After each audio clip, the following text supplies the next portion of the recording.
une décision qui ne passe pas. Malgré la grande victoire du groupe Kalush Orchestra à l'Eurovision, le 14 mai 2022, l'Ukraine n'accueillera pas la nouvelle édition du célèbre concours européen de la chanson.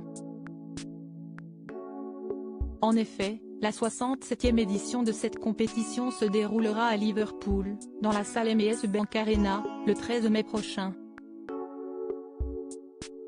Un choix mûrement réfléchi par l'Union européenne de radio-télévision, UE, organisatrice de l'événement.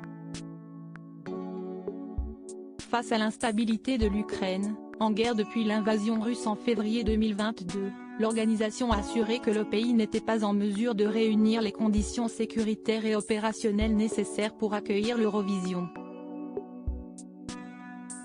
Selon nos confrères de 20 minutes, l'UE aurait pris cette décision après avoir évalué la situation et réalisé une étude de faisabilité très complète, en concertation avec la chaîne ukrainienne, OA, PBC et des spécialistes externes. Dès lors, l'Union européenne de radio-télévision a très vite entamé les discussions avec la BBC pour que le concours de chant ait lieu au Royaume-Uni. Une solution de repli qui n'a pas été vraiment au goût d'Olexandre Tkatchenko, le ministre ukrainien de la Culture. L'Ukraine n'est pas d'accord avec la nature de la décision prise par l'Union européenne de radio-télévision, a-t-il déclaré dans un communiqué de presse. Avant de conclure, nous réclamons des négociations supplémentaires sur l'accueil de l'Eurovision 2023 en Ukraine. Une requête qui n'a pas été entendue. Bien que déçu de ne pas voir l'Eurovision se dérouler en Ukraine, Olepsiuk, chanteur du groupe Kalush Orchestra, note de la rédaction, a exprimé sa gratitude envers le Royaume-Uni.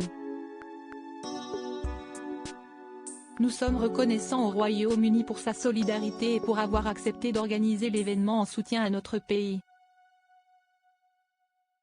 Nous espérons que l'Eurovision 2023 aura une saveur ukrainienne et qu'elle célébrera notre belle et unique culture. Supérieur à Céline Dion, Patrick Fiori, Hugo Frey. Défilé de stars à l'Eurovision. Eurovision, que devient le groupe Kalush Orchestra ? Avec sa chanson intitulée Stefania, un mélange entre hip-hop et musique traditionnelle, Kalush Orchestra a été massivement plébiscité par le public du concours, le 14 mai dernier à Turin. Le groupe ukrainien a reçu des points de la part des 39 pays votants et 28 lui ont attribué la note maximale de 12 points. Cette victoire est très importante pour l'Ukraine, surtout cette année. Nous vous remercions du fond du cœur. Gloire à l'Ukraine, s'était réjoui Olepsiuk, le leader du groupe. Dès lors, la bande s'est imposée comme le symbole de l'Ukraine luttant pour la paix. Un an après leur victoire, les grands vainqueurs de l'Eurovision continuent leur mission aux quatre coins du globe. En plus de leurs concerts, le groupe multiplie les initiatives citoyennes pour soutenir son pays. Être les porte-parole de la culture ukrainienne, c'est une très grande responsabilité.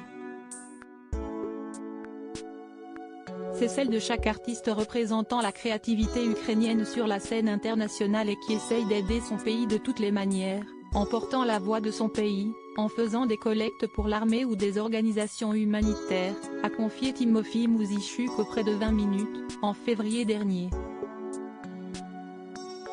Crédit photo, Zooma Presse.